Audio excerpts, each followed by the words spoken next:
What is up everyone, and welcome to some more F1 22. Last time out we were at the Japanese Grand Prix, and all you need to do is look at the title of the video to know how that one went. I titled the video of the previous edition of this series "The Luckiest Race I've Had This Season" or something to that degree, because I started in P7, which was lucky in itself, and I finished on the podium in P2. So yeah, it was a fantastic result, and one that might bolster our chances of finishing P2 in the championship. Now we're back at the USA. Last year we had a fantastic battle with Alex Albon here, which if you haven't seen that video as well, I definitely recommend watching it. We go wheel to wheel with him across multiple laps. Probably one of the hardest moments of racing I've had in any career mode across any of these games, to be perfectly honest with you. Yeah, it was incredibly fun, and I hope maybe we can have something as equally fun here in the USA in Season 2. For now, we're upgrading our durability spec to Spec 2, which means once we get to Season 3 and we start upgrading the car again, we can really go hard on some of these Spec 2 upgrades for all of our facilities, and then it's going to be a while before we can develop the car again, because it's going to be ages before we can afford to get Spec 3 on the car, unless by some miracle of God we become one of the best teams on the grid. The problem is, I don't know if I should gamble that that's going to happen or not when I choose a sponsor, because obviously I don't know what we're going to look like in the performance index ranking until it's already happened, and so I would need to pick a sponsor first, and then I would find out whether we're a good team or not. So it's gonna be a massive gamble. I think we get our bonus from the current year sponsor, and also our prize money for where we finish in the championship beforehand. I need to make sure I have 3 million at the end of the season, because I am keen to sign Oscar Piastri again next season. See if we can actually keep a driver for more than a little bit. Here we are now, so that we have the regulation changes, and you can see that they affect aero and powertrain. So we've done a total of, I think, 33 upgrades across the lot of those. A few of those are supplier, 5 of those are supplier. So we've got 28 upgrades we have to cover off before next season, basically, if we want to maintain everything. And we've got 12 left to do in aero and 6 left to do in powertrain now. We've just done 10, and we've got 18 more left to do across 5 race weekends. We've got the USA, Mexico, Portugal, Brazil, and Abu Dhabi to finish. And if we don't cover off those upgrades, we lose them, and we have to invest the resource points again. I don't really care about that, because eventually we will reach a bottleneck, which is bottlenecked by cash rather than by resource points. So it's not the end of the world. What it means, if we can cover all of them off, is that we will have a few races next season where we are one of the faster cars up the order. If Oscar Piastri is doing well, he can get into Q3 and finish in the top 10, probably. Norris and Alex Albon. Sadly, it's time to say goodbye as free practice is over. However, we'll be back shortly for more Formula One action. So yeah, it's definitely worth doing. Like I said, it's definitely worth keeping F2 drivers on the books until you've at least upgraded your facilities to Spec 3, but probably maxed out your facilities, to be perfectly honest. Because the bigger drivers, like Hamilton and Verstappen, Leclerc, Perez, but even a Latifi or a Stroll or someone like that is just going to cost way more than an F2 driver costs. And it just means that you have to spend a lot of your season basically trying to protect your cash reserves to make sure that you can sign the driver once again, when in reality it would be way cheaper to sign an F2 driver, and it means that you can't spend a lot of your cash on things you actually need, like the facility upgrades or the perks, things like that. Speaking of perks, we're waiting to reach level 15 now, which we won't be far off if we win this rivalry against George Russell. It really, really depends on whether Russell is sort of competitive against us in this race or not. If he finishes ahead of us, I think he wins the rivalry. If we finish ahead of him, I think we win the rivalry probably. So yeah, it's very it very much comes down to this race and how Russell performs. We are focused on him, obviously, and we're also focused on the performance of the Alpines as usual, because I think we're currently leading that battle by a little bit after our podium last race, but it's only like 4 points or something like that. It's not a lot. So we still need to focus in on covering them off and beating them if we can. If Piastri can get into the points, it'd be fantastic, but I don't think it's going to happen at any of these races, especially because we're not developing the car anymore. So we're only going to have one car to fight there too. And as we come to the end of Q1, we are good enough for P11. Yeah, I predicted we'd probably get through to Q2 here. I think Q3 is a question mark. I wouldn't say impossible, because nothing's impossible. I could get pole for all I know. Probably won't, but yeah, we'll have to wait and see. Any shocks? Not really. Piastri was very close, actually. If he'd have improved by another half a tenth and a bit more, he would have booted Schwartzman out, and I think he would have had his first Q2 appearance, because I don't think Piastri has been in Q2 yet. But hopefully season 3 we can change that somewhat. If I was on the default settings, like the resource point, cash, acclaim, all that stuff, we would already probably have the fastest car on the grid. And that just, I don't know, that's really lame to me. I don't know. The idea that it only takes 2 seasons to get the fastest car on the grid. I know it works for people who are perhaps a bit more sort of casual in this. You know, they don't want to wait so long. But for me, who I'm quite happy to do 5, 6, 7 seasons of this, if that's what it takes for us to win the Constructors. I will go the distance, because I feel like it's more deserved that way, and it will feel way more sweet when we finally do it. Just like winning the race in the Netherlands felt amazing, because it felt like it was actually deserved. So we're now on our second flying lap of Q2, and I'm going to show you the full thing to see if we can get through to Q3. We're currently P14, ahead of Ricciardo and Tsunoda, but I don't know if they're currently improving as well. So at the end of the lap, we could quite well be down in P16. I don't know what the threshold time we have to beat is. I know our first lap was on a used set, and this lap is on a fresh set, so we're not actually improving as much as I would like. But if we can get through to Q3, that would be ideal. Yeah, so Ricciardo's just improved. I think Verstappen might have already finished his lap, in which case he's out in Q2, but I'm not sure if that is the case or not. Nothing will compare to Singapore, where he was 21st on pure pace. I don't know if he made a couple mistakes or what, but yeah, that was a weird one.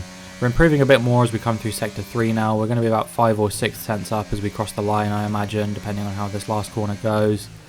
Yeah, we're about 6 tenths up, maybe 6.5 as we cross the line, and in the end it is good enough to put us in P9. Okay, so we do make it through. It wasn't a given, so I'm pretty happy that we have managed to make it. And yeah, we'll see what we can do in Q3. Verstappen is out, as I said. Ricciardo is also out. And Kevin Magnussen is through, so yeah, amazing job from him. Maybe he's someone that we should be looking at signing at some point in the future. I don't know. When I actually start mounting a Constructors' Championship challenge, I still need to decide who I want my teammate to be. Part of me wants it to be an F2 driver, part of me wants it to be an underrated F1 driver. The only drivers I know I don't want are the sort of already title contender types, like Verstappen, Leclerc, Hamilton, Sainz, Perez, Norris, Russell. Anyone who already drives for a top team, even Ricciardo for that matter, I don't really want. Anyone who drives for the top 4 teams, I don't want, really. It crossed the line on Q3, and it's good enough for P6. That's a very solid result in the end, actually, and it will give us something to fight with in the race itself, as long as we can defend our position. But before we begin, let's have a quick look at those who'll be fronting the grid. Norris, Leclerc and Lewis Hamilton. Well, that wraps up qualifying, but don't worry, we'll be back tomorrow as we head into the Grand Prix. yeah, not a bad result. Russell does out-qualify us, so he'll be starting ahead with the advantage coming into the race, but we'll see if we can get ahead of him as we actually get into the race. And yeah, I guess we'll just see what happens. Ocon also out-qualified us, which is a bit annoying. It means that we've got plenty to do in the race. We might actually win this rivalry anyway, provided that Russell doesn't get on the podium, maybe. I think maybe if he gets on the podium we'll tie, but I'm not 100% sure. We're pretty close now to Team Acclaim level 20. I'm pretty close to Team Acclaim 15. So I think with winning this rivalry, if I win it, it will happen. But we'll have to wait and see for certain as to what's going to happen regarding the rivalry. So yeah, decent qualifying session all in all. Lots going on at the moment with the regulation changes, with the season winding to an end. There's lots to think about, and also this battle for P5 is really wearing me down. I think if we get P5, it'll be amazing. But you know, there's still 5 long races ahead to cement that. So we'll see what happens. And yeah, now it is time for us to get into the race.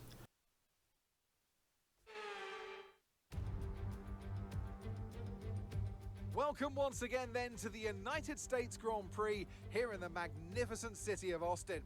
It was here in 2018 that Kimi Räikkönen delighted the world by taking the top step of the podium for the first time in 114 races. There's always a record to be broken, so what I wonder is in store for us here today. We have 10 turns to the left and 10 turns to the right here at the fantastic Circuit of the Americas. Overtaking opportunities into turn 1 and turn 12 at this anti-clockwise track. It's 3.6 miles long, and we should see average lap speeds of around 126 miles per hour. Let's run you through the driver grid order for today's exciting race. Lando Norris will lead us away from pole position, and it's Charles Leclerc in P2. Considering the rest of the grid, we have Hamilton, Ocon, Robinson, and Fernando Alonso, Perez, Sainz, Magnussen, and Pierre Gasly, Verstappen, Schwartzman, George Russell. They'll be starting further back after an earlier grid penalty, and Joe, Tsunoda, Oscar Piastri, Sebastian Vettel, and Mick Schumacher, Stroll, Latifi, Albon, and Daniel Ricciardo fills the last spot on the grid. Now it's almost time for lights out, so let's go down to the track. Natalie Pinkham joins me once again in the commentary box. It's fantastic to have you with us today.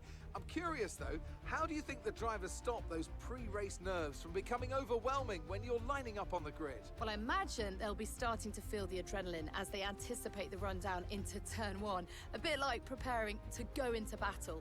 The unknown situation will bring nerves, but that's a good thing. It'll keep them focused on the moment and on their surroundings as we build towards the start of the Grand Prix.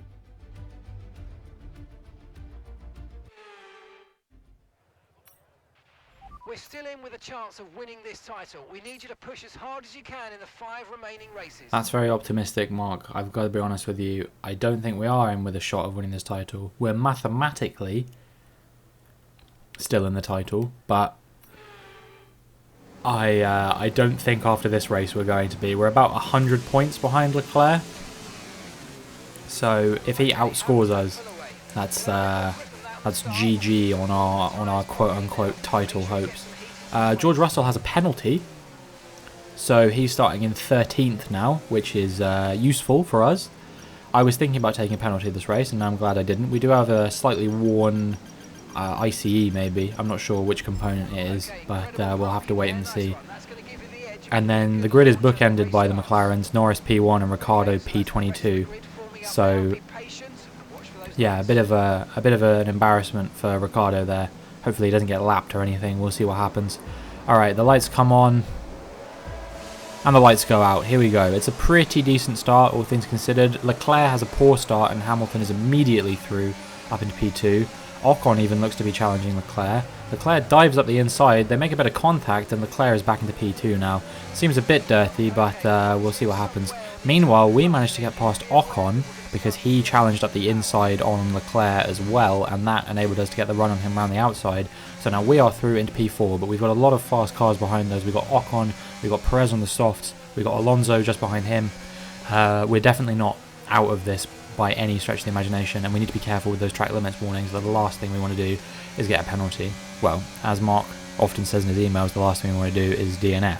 But yeah, penalty is the next worst thing for us, I would imagine. So we'll see what we can do with regarding to keeping it clean, staying on the track, and trying not to get the points that we're going to score thrown away off something silly like a penalty or anything like that. Ocon goes for a dive up the inside as we get to the end of the DRS zone.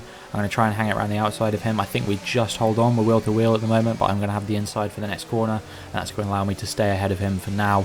But it is definitely uncertain. I think he's got a lot more pace in the car.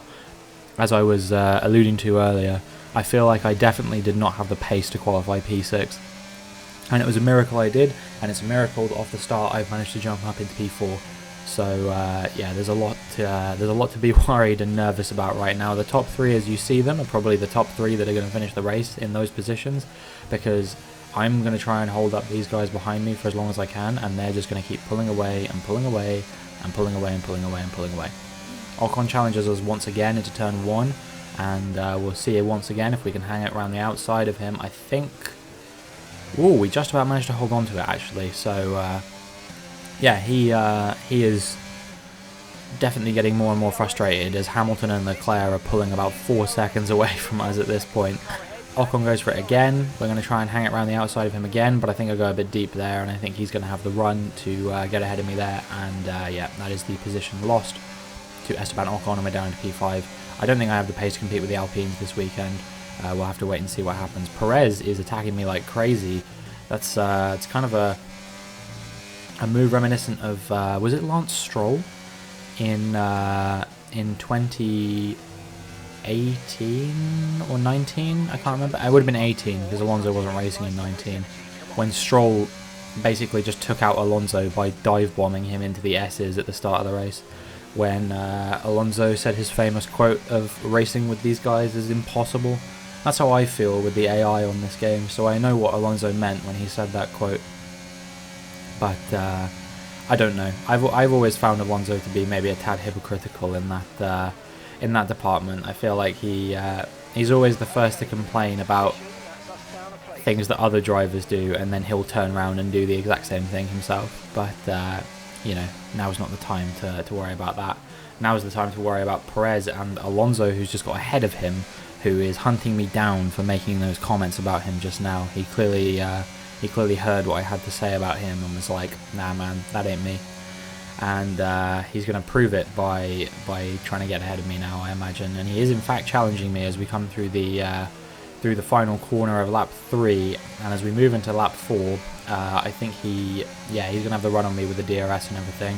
I think we're going to get attacked by Perez, but we're going to go out the inside of him and see if we can stay ahead for now. And yeah, we hold on. Perez must be getting extremely frustrated.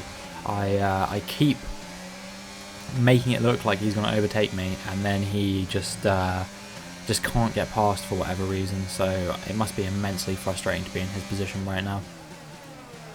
So much so that he's trying to force me out of his way. He dive bombs down the inside going into the DRS straight, and that has kind of, I think we made contact and everything. That's kind of unsettled me a little bit, but I'm going to try and hold my nerve, burning the battery down to the braking zone, and we stay ahead for now. He actually didn't go for a move on that occasion, which surprised me, but there is a lot going on behind him right now.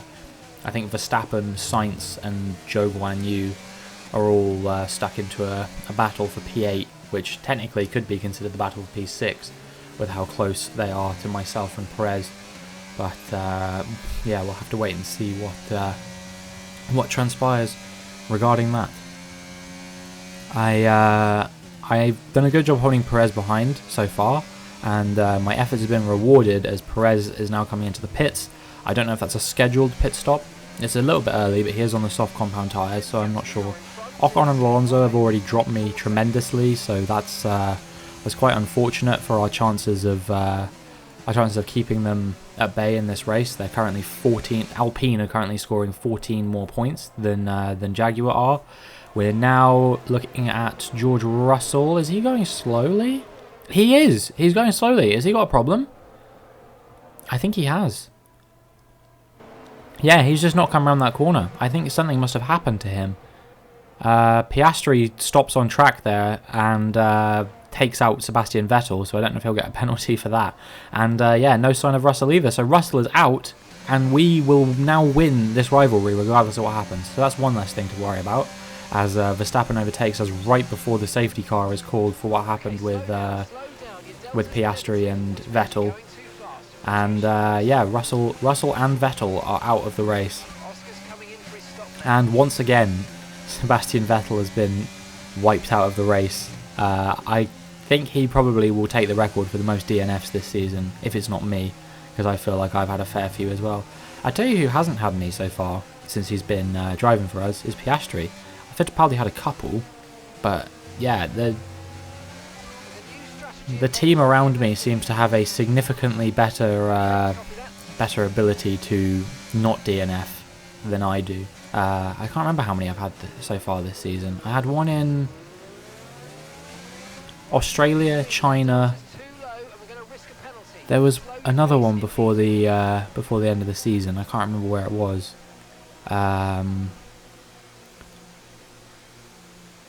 Was it in? It was in Austria, I think, wasn't it? Maybe.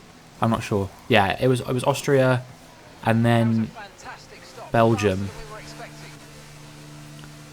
and then I think that's been it so far. I'm not sure, but that's 4 races, which is quite a lot, given that we've made massive durability upgrades compared to last season. And I think by this point last season we'd had 6 DNFs, and we went on to have one more to make it a round total of 7 over the course of the season, which was pretty incredible, really. But what can you do? We're now getting attacked by Schwartzman as we go on the safety car restart, and we just about managed to keep him behind, but it's not going to be easy to maintain the gap to these guys. I don't think the tyres are particularly warm. We are going to the end here. I don't know how many cars in front of us are also on the same strategy as I am.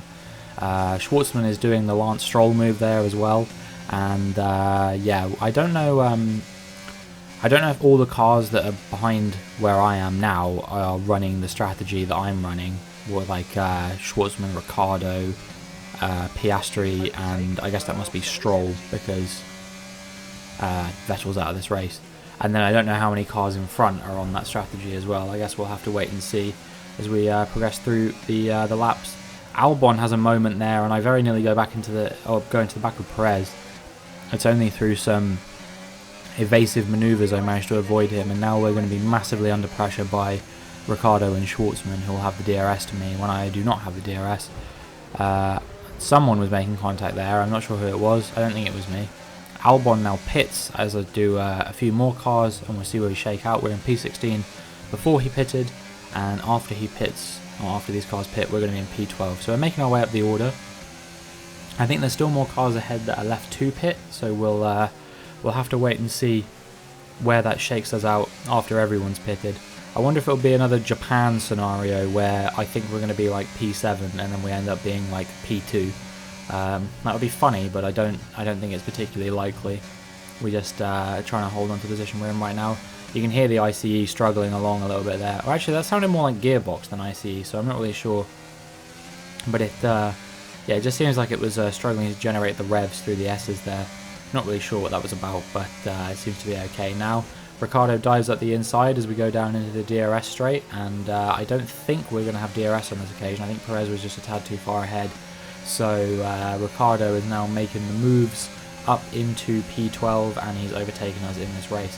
He's running the same strategy as me, actually, but he started way further down the order, so that safety car has really been beneficial to Ricciardo, who started in last and now finds himself P12 with the opportunity to make a few overtakes on a few of these guys in front of us, including, I think, all 4 of the cars in that train in front of us, and maybe the Haas as well, I'm not sure.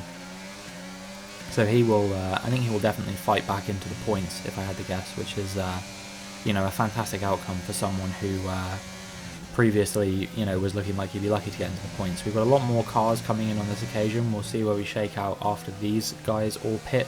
That is Latifi, that is Tsunoda, and then you've got Ricciardo, Alonso, not Ricciardo, Magnussen, Alonso maybe, not sure, and then Hamilton and Sainz, I believe, or maybe that's Leclerc, not 100% sure. Actually, I think it is Leclerc, isn't it? But that promotes us up the order to P7, and then when we come around the pit straight again, Joe and Perez have finally pitted. That's everyone pitted now, and we're up into P3, if you can believe it. Leclerc is drastically closing us down, though. I think Norris has definitely won this race, and Leclerc will be looking to fight back into P2, which I definitely think is on the cards for him. Ricciardo is in P2, given that he started with 2 2s in his position. It's kind of incredible. Magnussen crashes into Verstappen there, maybe it's Perez, I'm not sure, and he pulls off the side of the road, so that will be the end of Magnussen's race, unfortunately for him. And yeah, 3 DNFs now in this race. It's quite well, I said 3, I think it's about to become 4, because every time that Marcus said that to us this season, it turned out to be a DNF. Leclerc has massively closed us down by this point, so we've got a lot of problems that we've got to worry about, and I'll see if this just turns out to be DRS or something like that, but I think it's likely it's going to be a failure, and we'll find out for certain in a second when they finally tell us what the issue is.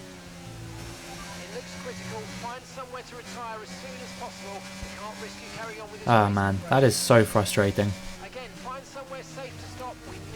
That's the second time this season where we've been on course for a top 5 finish, and the cars just bottled it towards the end of the race. We would have probably finished ahead of both Alpines and everything, so that's immensely frustrating for us, as we, like I said, we're on for a really good result, and now we're getting no points, and the Alpines are probably getting 18 points, 20 points, I'm not sure. I'm not 100% sure what they're getting, but we'll have to wait and see where they finished. Either way, I am rightfully incensed by the fact that that's happened, because that might have I think if Alpine get P5 in the constructors now, they will look back on that moment and go, that was the moment they won it.